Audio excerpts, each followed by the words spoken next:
प्रधानमंत्री हुए अमेरिका यात्रा के लिए रवाना। कहा कि उनकी इस यात्रा से अमेरिका और जापान तथा ऑस्ट्रेलिया के साथ व्यापक वैश्विक रणनीतिक साझेदारी होगी मजबूत।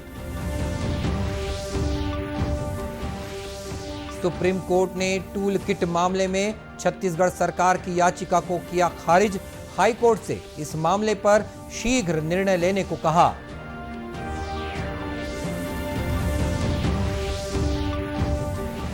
देश में राष्ट्रीय कोविड रोधी टीकाकरण अभियान के अंतर्गत अब तक 82 करोड़ 65 लाख से अधिक लोगों को लगाए गए टीके।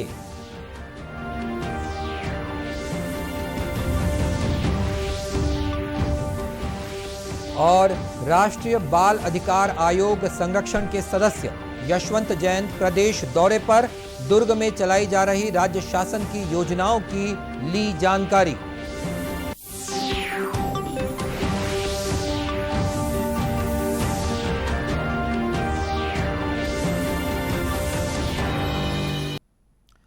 नमस्कार, आप देख रहे हैं दूरदर्शन समाचार। मैं हूं मनीष अहलूवालिया और अब समाचार विस्तार से। प्रधानमंत्री नरेंद्र मोदी अमेरिका की यात्रा के लिए रवाना हो गए हैं। यात्रा पर जाने से पहले श्री मोदी ने कहा कि उनकी इस यात्रा से अमेरिका के साथ व्यापक वैश्विक रणनीतिक साझेदारी को मजबूत करने और भारत के रणनीतिक साझेदारों जापान और ऑस्ट्रेलिया के साथ संबंधों को और सुदृढ़ बनाने का मौका मिलेगा। उन्होंने कहा कि अमेरिका के राष्ट्रपति जो बाइडेन के साथ व्यापक वैश्विक रणनीतिक साझेदारी, आपसी हित के क्षेत्रीय और वैश्विक मुद्दों पर विचार विमर्श भी होगा। प्रधानमंत्री ने कहा कि वे दोनों देशों के बीच विशेष रूप से विज्ञान और प्रौद्योगिकी के क्षेत्र में सहयोग के अवसरों का पता लगाने के लिए उपराष्ट्रपति कमला हैरिस से मिलने के लिए उत्सुक हैं। गौरतलब है कि प्रधानमंत्री अमेरिका के राष्ट्रपति जो बाइडेन, ऑस्ट्रेलिया के प्रधानमंत्री स्कॉट मॉरिसन और जापान के प्रधानमंत्री योशिहिदे सुगा के साथ व्यक्तिगत रूप से पहली बार क्वाड नेताओं के शिखर सम्मेलन में भाग लेंगे। श्री मोदी ने कहा कि शिखर सम्मेलन में इस वर्ष मार्च में हुए वर्चुअल शिखर सम्मेलन के परिणामों की समीक्षा भी की जाएगी। श्री मोदी ऑस्ट्रेलिया के प्रधानमंत्री मॉरिसन और जापान के प्रधानमंत्री सुगा से भी मुलाकात कर मजबूत द्विपक्षीय संबंधों का जायजा लेंगे। प्रधानमंत्री ने कहा कि संयुक्त राष्ट्र महासभा में एक संबोधन के साथ अपनी यात्रा का समापन करेंगे, जिसमें कोविड-19 महामारी, आतंकवाद से निपटने की जरूरत, जलवायु परिवर्तन और अन्य महत्वपूर्ण मुद्दों सहित वैश्विक चुनौतियों पर ध्यान केंद्रित किया जाएगा। सुप्रीम कोर्ट ने कथित टूल किट मामले में पूर्व मुख्यमंत्री डॉक्टर रमन सिंह और भाजपा के राष्ट्रीय प्रवक्ता संबित पात्रा के खिलाफ जांच पर रोक लगाने के हाई कोर्ट के आदेश को यथावत रखा है। सुप्रीम कोर्ट के चीफ जस्टिस की बेंच ने छत्तीसगढ़ सरकार की याचिका को खारिज करते हुए हाई कोर्ट से इस मामले पर शीघ्र निर्णय लेने को भी कहा है। छत्तीसगढ़ सरकार की ओर से वरिष्ठ अधिवक्ता अभिषेक मनु सिंघवी ने कहा कि हाईकोर्ट ने अपने अंतरिम आदेश में एफआईआर को राजनीति प्रेरित और दुर्भावनापूर्ण बताया था।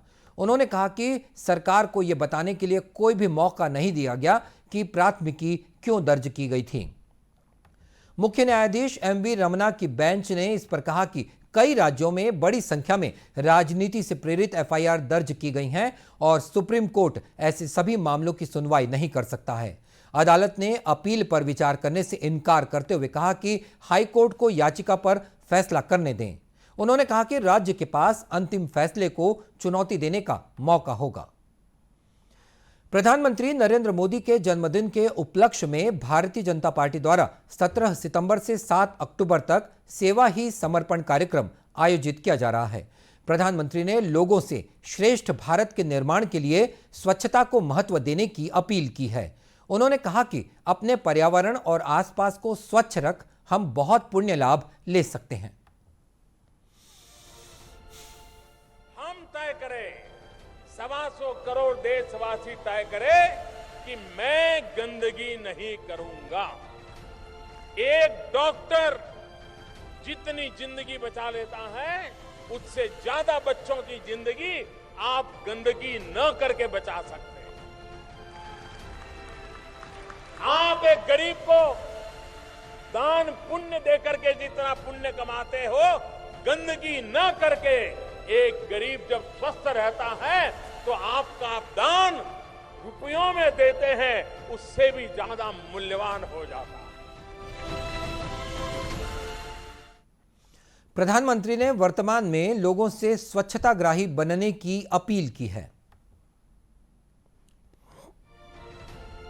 हमें स्वराज्य मिला, स्वराज्य का शस्त्र था सत्याग्रह।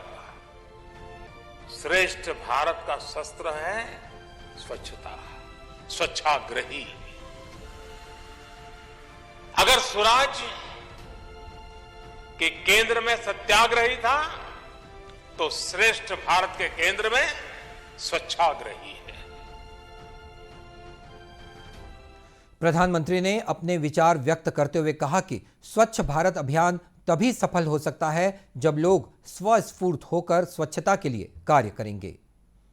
देश में राष्ट्रीय कोविड रोधी टीकाकरण अभियान के अंतर्गत अब तक 82 करोड़ 65 लाख से अधिक लोगों को टीके लगाए जा चुके हैं। स्वास्थ्य और परिवार कल्याण मंत्रालय से मिली जानकारी के मुताबिक कल 26,000 से अधिक नए मामलों की पुष्टि हुई है। इस समय देश में सक्रिय मामले कुल मामलों का 0.9% है, जो पिछले मार्च के बाद सबसे कम है। इस समय लगभग 3,02,000 मरीजों का इलाज चल रहा है। मंत्रालय का कहना है कि देश में स्वस्थ होने की दर 97.77% है, जो पिछले मार्च के बाद सबसे ज्यादा है। इधर प्रदेश में वर्तमान पॉजिटिविटी दर 0.09% है। आज प्रदेश भर में हुए 27,383 सैंपलों की जांच में 26 व्यक्ति कोरोना संक्रमित पाए गए हैं। छत्तीसगढ़ में 20 सितंबर को सर्वाधिक लोगों को कोरोना के विरुद्ध टीका भी लगाया गया है। राष्ट्रीय बाल अधिकार आयोग संरक्षण के सदस्य यशवंत जैन छत्तीसगढ़ के दौरे पर आए हुए हैं। वे बालोद, धमतरी, कांकेर, कवर्धा, नारायणपुर, राजनांदगांव का दौरा करेंगे। इसी कड़ी में राष्ट्रीय बाल अधिकार संरक्षण आयोग के सदस्य श्री जैन ने दुर्ग जिले के शासकीय अस्पताल और आंगनवाड़ी केंद्रों का निरीक्षण किया। दुर्ग प्रवास में आए श्री जैन ने स्वास्थ्य, शिक्षा और महिला तथा बाल विकास विभाग के वरिष्ठ अधिकारियों की बैठक ली। राष्ट्रीय बाल अधिकार संरक्षण आयोग के सदस्य ने कोविड-19 से प्रभावित बच्चों के पुनर्वास और बाल स्वराज पोर्टल में दर्ज बच्चों के संबंध में भी जानकारी ली। श्री जैन ने दूरदर्शन समाचार से बातचीत करते हुए कहा कि कोविड-19 की महामारी से बहुत बच्चे अनाथ और बेसहारा हो गए हैं, जिनकी देखरेख और संरक्षण के तहत शिक्षा और आर्थिक मदद की जिम्मेदारी शासन की है। इसके लिए केंद्र और राज्य सरकारों द्वारा योजनाएं चलाई जा रही हैं। हाँ बिल्कुल, यहाँ पे जो अभी एनआरसी सेंटर का मैंने विजिट किया है तो व्यवस्थाओं को मैंने देखा है। तो मैंने माताओं से बात की, बच्चों के साथ जो उनकी माताएं, सबने बताया कि जो आए तो उनका वजन इतना था और यहाँ आने के बाद 7 दिन 8 दिन में यहाँ नियमित रूप से जो बच्चों को डाइट दिया जा रहा है, दवाइयाँ दी जा रही है, उससे बच्चों के वजन में वृद्धि हुई है, उनके सेहत में सुधार हुआ है। तो यहाँ की व्यवस्था जो मुझको लगती है कि इसमें अच्छा प्रयास किया जा रहा है। छत्तीसगढ़ प्रवास पर आए श्री जैन ने दुर्ग के शासकीय अस्पताल, छोटे बच्चों के वार्ड और एनसीयू कोविड से बचाव के लिए चाइल्ड केयर अस्पताल में जाकर निरीक्षण किया और साथ ही आवश्यक दिशा निर्देश भी दिए। उन्होंने गंभीर रूप से भर्ती छोटे बच्चों के लिए चाइल्ड केयर आईसीयू वार्ड में जाकर उनके स्वास्थ्य की जानकारी ली और सरकारी मदद का आश्वासन दिया। उन्होंने बच्चों के परिवारजनों से भी चर्चा की है। मोदी जी का बहुत साफ संदेश है, उनने अपने उद्बोधन में कहा है कि देश जो है कुपोषण से बाहर निकलना चाहिए। स्वस्थ बच्चा स्वस्थ नागरिक बनेगा। एक बच्चे को समय पे सारी चीजें मिले और उसकी असमय जान ना जाए, इसके लिए जरूरी है कि बच्चे जो है कुपोषित ना हो। ये प्रधानमंत्री जी का एक प्रकार से संकल्प है और उस संकल्प को पूरा करने के लिए सारे लोग कटिबद्ध हैं। मैं माननीय नरेंद्र मोदी जी का धन्यवाद करना चाहता हूं कि इस गंभीर विषय पे देश को ध्यान आकर्षित करने के लिए और उन्हें इस गंभीरता से इस विषय को लिया है। और प्रधानमंत्री जब कोई विषय को गंभीरता से लेते हैं तो उसमें परिवर्तन होता है और बच्चे जो देश जो है बहुत जल्दी जो है कुपोषण से मुक्त होगा। इसमें सारे राज्य सरकार अपने अपने स्तर पर प्रयास कर रहे हैं। श्री जैन ने कहा कि प्रधानमंत्री ने कुपोषण मुक्ति अभियान पर विशेष जोर दिया है। उन्होंने कहा कि गर्भवती माताओं और बच्चों और छोटे बच्चों को पोषक आहार उपलब्ध कराया जा रहा है।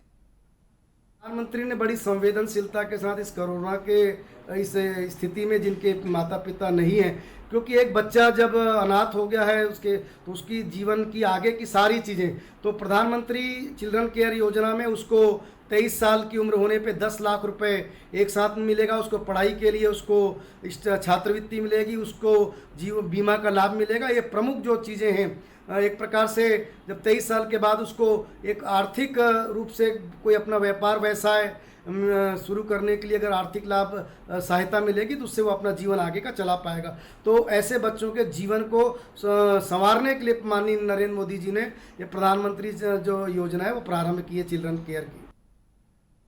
श्री जैन ने दुर्ग स्थित आंगनवाड़ी केंद्रों का भी निरीक्षण किया। वहां उन्होंने केंद्र सरकार और राज्य सरकार द्वारा चलाई जा रही योजनाओं के बारे में जानकारी ली और डिजिटल प्लेटफॉर्म आधारित गतिविधियों के माध्यम से महिलाओं और बच्चों को स्वास्थ्य और पोषण के प्रति जागरूक करने के निर्देश दिए हैं। बदलते मौसम के साथ साथ लगातार हो रही बारिश के कारण मौसमी बीमारियों का प्रकोप बढ़ा है। अस्पतालों में इन बीमारियों से परेशान लोगों के पहुंचने की संख्या में लगातार बढ़ोतरी हो रही है। कोरिया जिले में भी ऐसी ही स्थिति है। जिले के मुख्य चिकित्सा और स्वास्थ्य अधिकारी डॉक्टर रामेश्वर शर्मा ने कहा है कि प्रतिवर्ष आने वाली मौसमी बीमारियों के समान ही इस बार भी मौसमी बीमारियों से लोग प्रभावित हो रहे हैं, लेकिन घबराने जैसी कोई स्थिति नहीं है। उनका कहना है कि इस मौसम में वृद्ध और बच्चों में बीमारी के हल्के लक्षण नजर आने पर उन्हें नीम हकीमों के पास न ले जाकर तुरंत अस्पताल में लाएं, जिससे उचित और सही समय पर इलाज किया जा सके। उन्होंने कहा कि कोरिया जिले में वायरल बुखार फैला हुआ है, इससे बीमार लोगों में सर्वाधिक संख्या बच्चों की नजर आ रही है। पिछले 14-15 दिनों में ऐसे लक्षणों वाले कई बच्चे जिला अस्पताल में इलाज के लिए पहुंच चुके हैं।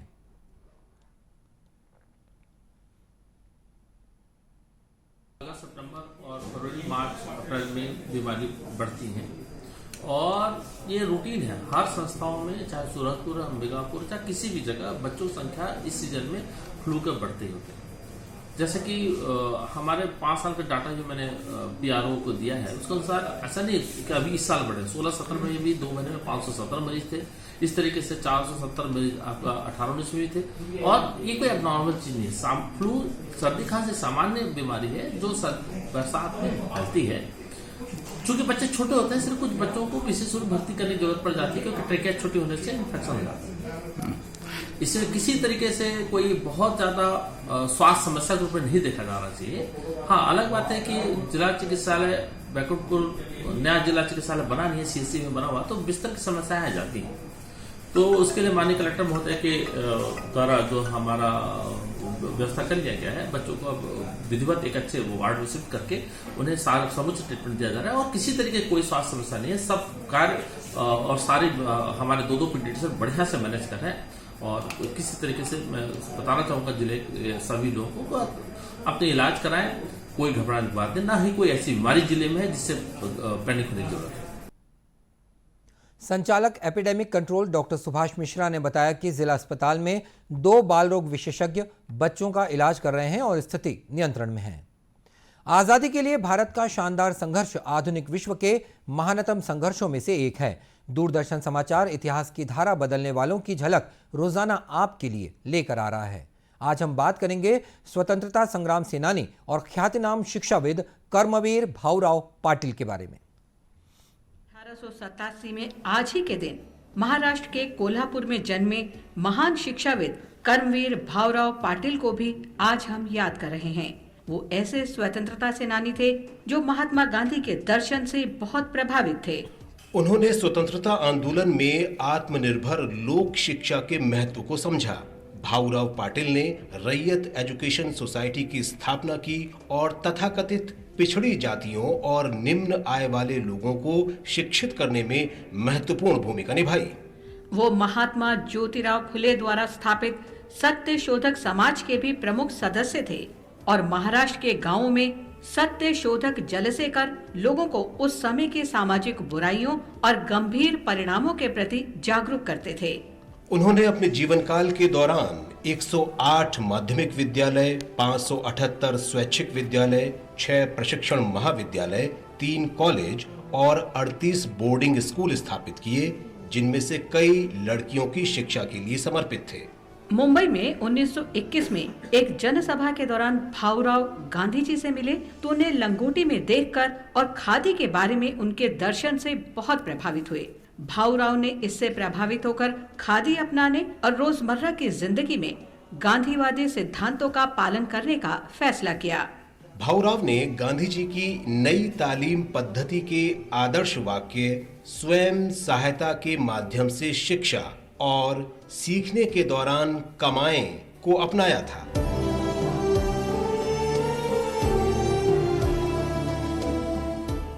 भाऊराव की प्रमुख उपलब्धि ये है कि उन्होंने दो महात्माओं गांधी और फुले से प्रेरणा ली और इनके सामाजिक सुधार के सिद्धांतों को आगे बढ़ाया।